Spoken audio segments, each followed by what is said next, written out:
नमस्कार. नमस्ते Phaltan YouTube channel मध्ये मी राजकुमार गोपने आपलं स्वागत करतो. फलटण नगर परिषदेच्या पंचवार्षिक निवडणुकीची रणधुमाळी सध्या जोरदारपणे सुरू आहे. प्रभाग क्रमांक 1 मधील जे उमेदवार आहेत देवीदास पाटील आणि त्यांच्या आई नर्मदा पवार पाटील यांचे प्रचारार्थ त्यांचे जे दिग्गज या ठिकाणी पाठीराखे आहेत त्यांचे देवीदास पाटील यांचे बंधू प्रसाद शेठ पवार पाटील या ठिकाणी आपल्या समवेत आहेत.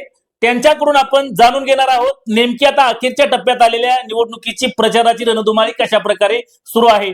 सेठ आपलं नमस्ते फलटण युट्यूब चॅनल मध्ये खूप खूप स्वागत. नमस्कार. खरं तर तुम्ही आता शेवटच्या टप्प्यामध्ये प्रचार आला आहे. अंतिम टप्प्यातला प्रचार आता सुरू होत आहे. हे होत असताना नेमकं आपलं काय तुमचे वडील जे होते सामाजिक क्षेत्रात कार्यरत होते त्यांचं कार्य काय नेमकं? सर्वप्रथम आपले आराध्य दैवत छत्रपती शिवाजी महाराज, छत्रपती संभाजी महाराज, आपले भीमरत्न, भारतरत्न डॉक्टर बाबासाहेब आंबेडकर, साहित्यरत्न अण्णाभाऊ साठे, महात्मा ज्योतिबा फुले, सावित्रीबाई फुले, जयलहूजी या सर्व महापुरुषांना वंदन करून मी माझ्या मुलाखतीला सुरुवात करतो. माझं नाव प्रसाद किसन पवार पाटील. माझे मोठे बंधू देवीदास किसन पवार पाटील ते आणि माझी आई नर्मदा किसन पवार पाटील हे दोन्ही यांनी अपक्ष म्हणून अर्ज उमेदवारी दाखल केले. त्यांचं चिन्ह आहे, माझ्या आईचं जे चिन्ह आहे ते नारळ आणि माझ्या मोठे बंधूंचं जे चिन्ह आहे ते सूर्यफूल. आणि आपले जे नगराध्यक्ष पदाचे उमेदवार आहेत जे शमशेर सिंह निंबाळकर त्यांचं चिन्ह आहे कमळ. खऱ्या अर्थानं आता तुम्ही या निवडणुकीला सामोरं जात असताना नेमकं विरोधाकडून खोट्या केसेस केले जात आहेत. काय नेमका प्रकार आहे तो? तुम्हाला सर्वात पहिल्यापासून मी सांगतो, माझे वडील जे आहेत किसन तुकाराम पवार पाटील ते सस्तेवाडीचे पोलीस पाटील होते. ते समाजसेवक म्हणून त्यांनी समाजकार्य भरपूर केले. समाजकार्य करताना त्यांनी कधी राजकारण केलं नाही. राजकारण न करताना त्यांनी असताना ते सस्तेवाडीचे पोलीस पाटील होते. 30 वर्ष ते सस्तेवाडीचे पोलीस पाटील होते. पण त्यांनी सस्तेवाडीचं नव्हे तर सोमवारपेठेचा असू द्या, पुजारी कॉलनीचा असू द्या, खाली महादेव नगरचा असू द्या, बोंगळे वस्तीचा असू द्या, कुठल्याही प्रभागाचं त्यांनी कोणत्याही पद्धतीचं म्हणजे पोलीस स्टेशनचे केसेस असू द्या, कुणाला सहकार्य म्हणून असू द्या, कुणाच्या लग्नाचं काही परिस्थिती कुणाची गरीब असू द्या, सगळ्या पद्धतीने त्यांनी त्यांचं मदत काम करायचं काम केलं. पण त्यांनी समाजकार्य करताना कधीही राजकारण आणलं नाही. आणि आमचाही राजकारणात यायचा काही हेतू नव्हता. पण काही सर्कमस्टन्सेसमुळे काही आमच्या काही गोष्टीमुळे जे आमच्यावर जे अन्याय झाला त्या अन्यायाच्या विरोधात म्हणून आम्ही राजकारणात आज उतरलो. ज्या गट नंबर 58, 54 आहेत नेमका काय त्याच्याबद्दल काय सांगाल, सल्ला काय द्याल? सर्वप्रथम तुम्हाला आता मी सांगतो ऍक्च्युअली काय झालं. आमच्यावर पहिले जे खोटे केसेस झाले, आता हे जे 53-54चा जे विषय ते तुम्हाला थोडंसं मी नंतर सांगतो. पहिल्या जे खोट्या केसेस झाले, खोट्या केसेसमध्ये असं झालं की ज्या वेळेस आम्ही राजकारणात नव्हतो, आमचे वडील 2021ला ऑफ झाल्यानंतर आम्हाला कोणत्याही राजकारणात यश नव्हतं. यश म्हणल्यापासून आम्हाला कोणताही रस नव्हतं. राजकारणात येण्यात आम्हाला कोणताही रस नव्हता. रस नसताना पण ज्या वेळेस त्यांना ज्या वेळेला लक्षात आलं आमच्या वडील ऑफ झाल्यानंतर त्यांनी आमच्यावर अन्याय करायचा प्रयत्न केला. त्यांनी माझ्या मोठ्या बंधूंवर 307 प्रकारचे गुन्हे त्यांनी आमच्या मोठ्या बंधूंवर गुन्हा दाखल केला. 353 असो, 307 असो, छेडछाडीचे गुन्हे असो, असे आमचे मोठे बंधू त्या गुन्ह्यामध्ये 19 दिवस आत होते. ह्याला जबाबदार कोण? 19 दिवस आत का होते? हे सगळ्या खोटे केसेस झाल्यामुळे आणि हाच सगळा प्रकार जे केलाय तिथल्या जे प्रस्थापित नगरसेवक आहेत त्यांनी केला. ह्याला आवाज उठवण्यासाठी आम्ही ह्या राजकारणात आलेलो आहे. आता ही निवडणूक सुरू असताना त्या ठिकाणी काही परडी उचलणे, शपथ घेणे असल्या प्रकारची घडत आहेत, त्याबद्दल काय सांगाल? 100% आता हे जे तुम्ही म्हणताय ते खरी गोष्ट आहे. मी तुम्हाला मागच्या मुलाखतीत पण बोललो होतो, तिथं बऱ्याच प्रमाणात लक्ष्मी दर्शन चालू आहे. आता पण असे प्रकार अजून माझ्या कानावर येतात की त्यांनी काय प्रमाणे तिथं पैसे वाटलेले आहेत.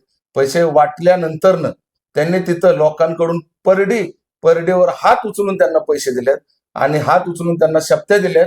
तुम्ही मला सांगा, आज त्यांना का वेळ आली शपथ घेण्यासाठी? म्हणजे तुमच्या मतदारांवर विश्वास नाही? तुम्हाला असं वाटत नाही तुमचे मतदार तुम्हाला मतदान करतात म्हणून? तुम्ही मला सांगा, आज परडीवर हात उचलणं म्हणजे हे त्यांनी फक्त त्यांना अंधश्रद्धेमध्ये ढकलायचं काम केलंय. आणि स्वतः तुम्ही मला सांगा, स्वतः त्यांनी काय केलं तर चालतं? स्वतः महादेवच्या शपथ्या घेतात ते चालतं? स्वतः महादेवाचं वाहन जे म्हणतो त्यांच्यावर दुर्व्यवहार, दुर्प्रचार ह्या सगळ्या गोष्टी करतात ते, ह्या सगळ्या गोष्टी चालतात. आणि गोरगरीब जनताला परडी उचलून तुम्ही परडी उचला, तुम्हाला पैसे देतो. मला सांगा, माझी सोमवारपेठेची जनता असू, राम कॉलनीची जनता असू, शिवाजीनगर मधला थोडा भाग असू, हे सगळे जनता सुज्ञ आहेत. त्यांना माहित आहे ते कोणत्याही अंधश्रद्धेखाली जाणार नाहीत, कोणाचंही ऐकून जाणार नाहीत. त्यांना ज्यांना मतदान करायचंय 100% त्यांनाच मतदान करणार. आता सोमवार पेठेतील तरुण पिढीबद्दल काय सांगाल? नेमकं त्यांच्या मनात काय आहे नेमकं? तरुण पिढीला 100% तिथं रोजगाराचा लय मोठा प्रश्न आहे. रोजगाराचा मोठा प्रश्न आहे. आम्हाला जर आमच्या हाती जर सत्ता आली, आम्ही नगरसेवक म्हणून तिथं काम करू, पण आम्ही नगरसेवक नसताना आपले जे सोमवार पेठेतले जनता ज्यांनी आम्हाला मतदार बंधू भगिनी ज्यांनी आम्हाला मतदान केले ते नगरसेवक म्हणून तिथं 100% राहणार आहेत. पण आम्ही आमच्या जनतेसाठी जे तरुण पिढी आहेत त्यांना हाताला काम नाही, त्यांना 100% आम्ही त्यांना तिथं काही करून रणजितदादांच्या माध्यमातून, शमशेरदादांच्या माध्यमातून किंवा इतर काही सोर्सेस असले तर सगळ्या माध्यमातून आम्ही 100% त्यांना रोजगार देण्याचं काम करू. गेल्या 4-5 वर्षात जर बघितलं तर तुम्ही 80 ते 90 लाख रुपयाचे काम त्या भागात केले आहे, अगदी नगरसेवक नसतानाही तुम्ही. आता गेले 4 ते 5 वर्ष झाले, मी मागच्या मुलाखतीत सुद्धा तुम्हाला बोलतो, गेले 4 ते 5 वर्ष झाले आम्ही जवळपास भारतीय जनता पार्टीमध्ये प्रवेश केला. प्रवेश केल्यानंतर आज आमच्याकडे नगरसेवक हा पद नाही. पद नसतानाही मला सांगा तुम्ही 80 लाखाचं काम आम्ही रणजितदादांच्या माध्यमातून तिथं भारतीय जनता पार्टीमध्ये असून तिथं आम्ही तिथं काम करून घेतले. 80 लाखाचं काम तुम्ही म्हणताल काय काय केलं? महालक्ष्मी मंदिर आणि मरीमाता मंदिर ह्याचा सभा मंडप जवळपास 15 लाखाचं, गुंडल बंगला ते विश्वास जाधव ते दिनेश पवार ह्या जे अंतर्गत रस्ता आहे ते जवळपास 15 लाखाचा रस्ता. तुम्हाला सांगतो एक खाली फिरंगाई मंदिरापाशी एक बौद्ध विहाराचं एक अतिशय छान तिथं आम्ही प्रपोजल तिथे टाकलेलं आहे. तेही आमचं वर्क ऑर्डर आता झालेलं आहे, तेही आमचं काम चालू होईल. परत तुम्हाला सांगतो अजून एक तिथे फिरंगाई मंदिराच्या समोरचा एक अंतर्गत रस्ता ते जवळपास 10 लाखाचं काम मंजूर होईल. परत शौचालयाचं एक रामनगरमध्ये शौचालयाचं जे आहे तिथे एक 10 लाखाचं आम्ही काम मंजूर करून घेतलंय. जवळपास 80 ते 90 लाखाचं काम मंजूर आम्ही रणजितदादाच्या माध्यमातून आम्ही भारतीय जनता पार्टीमधून आमच्याकडे कोणतंही पद नसताना नगरसेवक नसतानाही आम्ही आमच्या लोकांपर्यंत हे काम पोहोचवलेत. आणि अजून सांगतो किट वाटप असू द्या, भांडे वाटप असू द्या, कोणतंही कार्य तिथं असू द्या, आमच्या रणजितदादाकडून जे आम्हाला कामाची गती मिळते आम्ही ते आमच्या लोकांपर्यंत पोहोचवले. तुम्ही मला सांगा आज भांडे वाटपाचे जे कार्यक्रम आहे जवळपास 105 लोकांपर्यंत आम्ही ते भांडे वाटपाचं जे वाटप आहे ते आम्ही त्यांच्या घरोघरी पोच केले. आम्ही तिथं बघितलं नाही ह्यो आमचं समर्थन आहे, ह्यो आमचा विरोधक आहे, कोण आहे. आम्ही विरोधकांना सुद्धा तिथं किट वाटप केले, आमच्या विरोधकांना सुद्धा आम्ही तिथं भांडे वाटप केले. आम्ही कोणताही दुर्व्यवहार किंवा आम्ही कोणताही पक्षपात न करता सगळ्यांसाठी आमच्या जनतेसाठी आम्ही सगळ्या गोष्टी केलेल्या आहेत. तुमच्या वडिलांच्या पावलावरती पाऊल ठेवून तुम्ही समाजकार्यात दोघं भाऊ कार्यरत आहात. कोणताही अहंकार न बाळगता तुम्ही कार्यरत आहात.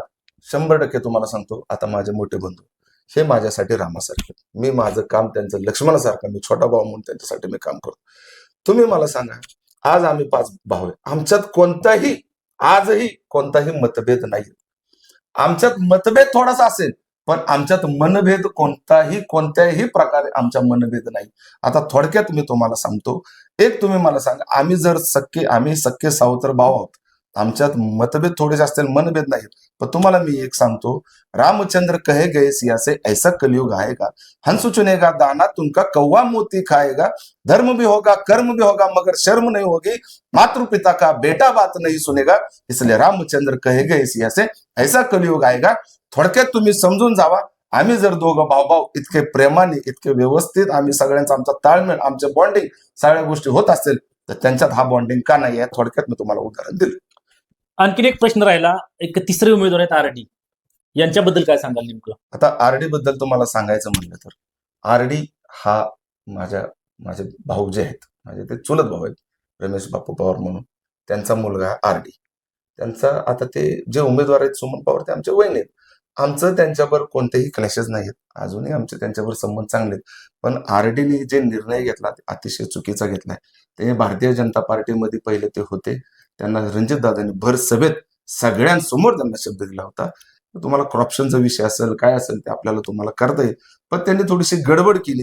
गडबड न करता आपला हेतू जे आहे आपल्याला समोरच्याला प्रस्थापित नगरसेवकाला पाडायचंय, त्या हेतूसाठी आपण एकत्र राहायला पाहिजे होतं. पण त्यांनी थोडीशी गडबड केली. ह्या गडबडीला थोडस आता मला जास्त काय म्हणायचं नाहीये. ते उमेदवार म्हणून ठीक आहे, आता ते भाऊ म्हणून ते सोबत आम्ही शेवटपर्यंत त्यांच्या सोबत राहणार आहे, पण उमेदवार म्हणून आम्ही त्यांच्या सोबत राहणार नाही. मी माझ्या मतदार बंधू भगिनींना, सोमवार पेठेची जनता आहे, मी त्यांना विनंती करेन, तुम्हीही आज आरडीला, आज 2 वाघांमधील लढाई आहे, आरडी त्यात कुठंही नाही. आरडीला तुमचं मत वाया जाऊन देऊ नका. एकही मत जर तुमचं आरडीला गेलं तर तिथला जो प्रस्थापित नगरसेवक आहे, जे आपलं स्वप्न आहे त्याला पाडायचं, ते स्वप्न आपलं पूर्ण होणार नाही. तर माझ्या जनतेला जे भावनिक होतात जे काही गोष्टी त्यांचे संबंध आहेत, काय नातेवाते आहेत, सगळे 100% तुमचे नातेगोती, तुमचे मित्र, तुम्ही सगळे तुमचे बंधू, तुम्ही सगळे थोडे दिवस फक्त या राजकीय क्षेत्रासाठी थोडे दिवस तुम्ही साईडला ठेवा. त्यांना कोणताही मतदान करू नका आणि फक्त आपल्याला त्या प्रस्थापित नगरसेवकाला पाडण्यासाठी देवानाला साथ द्या, माझ्या आईला साथ द्या. बस एवढंच मी तुम्हाला सांगतो. एक शेवटचा प्रश्न, मतदारांसाठी, कार्यकर्त्यांसाठी, नागरिकांसाठी काय आवाहन कराल?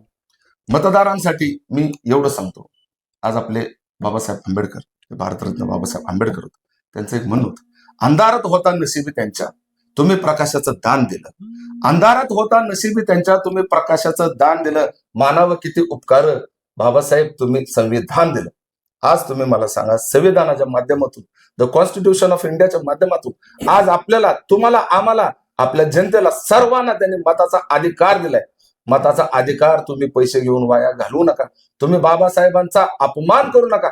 माझं हे मतदारांना, माझे बंधू भगिनी ते सुज्ञेत, त्यांना माहिती आहे काय करायचं काय नाही. 100% आपला विजय तिथं होईल. फक्त माझं एवढंच माझं म्हणणं आहे की तुम्ही मत तुमचं कुठंही वाया न घालवता फक्त नारळ, कमळ आणि सूर्यफूल एवढंच फक्त 3 लक्षात ठेवा. 100% 21 तारखेला गुलाल आपलाच आहे आणि आम्ही नाही तर तुम्ही नगरसेवक म्हणून राहणार. एवढं मी तुम्हाला आज शब्द देतो. नक्कीच. तुमचे काही प्रश्न असेल तर सांगू शकता, आवाज माझा करू शकता. प्रश्न काही नाहीये, मला फक्त एवढंच म्हणायचंय, तुम्हाला जर माझ्या सोमवारपेठेच्या जनताला, माझ्या रमनगरच्या कॉलनीच्या जनताला, माझ्या शिवाजीनगरचा थोडा भाग असू, सर्व जनताला माझं एक म्हणणं आहे, तुम्हाला जर विकास पाहिजे असेल तर आम्हाला मतदान करा. तुम्हाला जर भकास पाहिजे असेल तर तुम्हाला त्यांना मतदान करा. तुम्हाला जर प्रगती पाहिजे असेल तुम्ही आम्हाला मतदान करा. तुम्हाला जर दुर्गती पाहिजे असेल तर तुम्ही त्यांना मतदान करा. तुम्हाला जर रोजगार पाहिजे असेल तर तुम्ही आम्हाला मतदान करा. तुम्हाला जर बेरोजगार राहायचं असेल तर तुम्ही त्यांना मतदान करा. महिलांसाठी भावासारखा जर तुम्हाला एक रक्षक पाहिजे असेल तर तुम्ही आम्हाला मतदान करा. रक्षकच्या मागे एक जर भक्षक पाहिजे असेल तर तुम्ही त्यांना मतदान करा. तुम्हाला सांगतो, तुम्हाला जर चांगली सुव्यवस्था, चांगली सत्ता पाहिजे असेल तर आम्हाला मतदान करा. तुम्हाला जर मार खाण्याचा पट्टा पाहिजे असेल तर तुम्ही त्यांना मतदान करा. तुम्हाला जर चांगलं शासन पाहिजे असेल तर तुम्ही आम्हाला मतदान करा. तुम्हाला महाभारत मध्ये चिरहरण करणारा दुःशासन पाहिजे असेल तर तुम्ही त्यांना मतदान करा. माझे मित्र, बंधू, भगिनी, माझे महिला, माझे सगळे जनता, मी अजून एक विनंती करतो. 53-54 थोडा भाग आहे आपला, तिथल्या महिलांना खास कर माझी विनंती राहील की तुम्ही, तुमचे मिस्टर असतील, तुमचे भाऊ असतील, तुमचे दीर असतील, कोणी असतील, त्यांना जरा त्यांचा मार्ग जरा भटकत चाललेला आहे. मी असं म्हणणार नाही की सगळ्यांचाच मार्ग भटकतोय, पण महिलांना माझी खास कर विनंती राहील, त्यांना जरा तुम्ही आवरा. त्यांना सांगा आपण ज्या ठिकाणी राहिलोय त्या ठिकाणी आपल्याला रणजित दादा आणि शमशेर दादाचे खूप मोठे उपकार आहेत आणि थोडस त्यांचा मार्ग भटकून देऊ नका. थोडस त्यांना जागेवर आणा, त्यांना विनंती करा आणि 100% देवांना आणि आई नगरसेवक आणि शमशेर दादा आमचे नगराध्यक्ष होते. नक्कीच एक सोमवार पेठेतील उच्च शिक्षित चेहरा प्रसाद शेठ पाटील यांनी गेल्या 30 वर्षामध्ये जे या प्रभागातून नगरसेवक झाले आणि त्यांच्या विरोधात दंड ठोपटले, कारण अन्यायाच्या विरुद्ध लढण्याचे त्यांनी आता या ठिकाणी तयारी दर्शवली आहे. नगरसेवक नसतानाही 80 ते 90 लाखाचे काम त्यांनी या ठिकाणी माजी खासदार रणजित नाईक निंबाळकर यांच्या मार्गदर्शनाखाली केले आहे. त्यामुळे एक वेळ संधी द्या, या संधीचं निश्चितपणाने सोनं केलं जाईल असं त्यांनी या ठिकाणी स्पष्ट केलेलं आहे.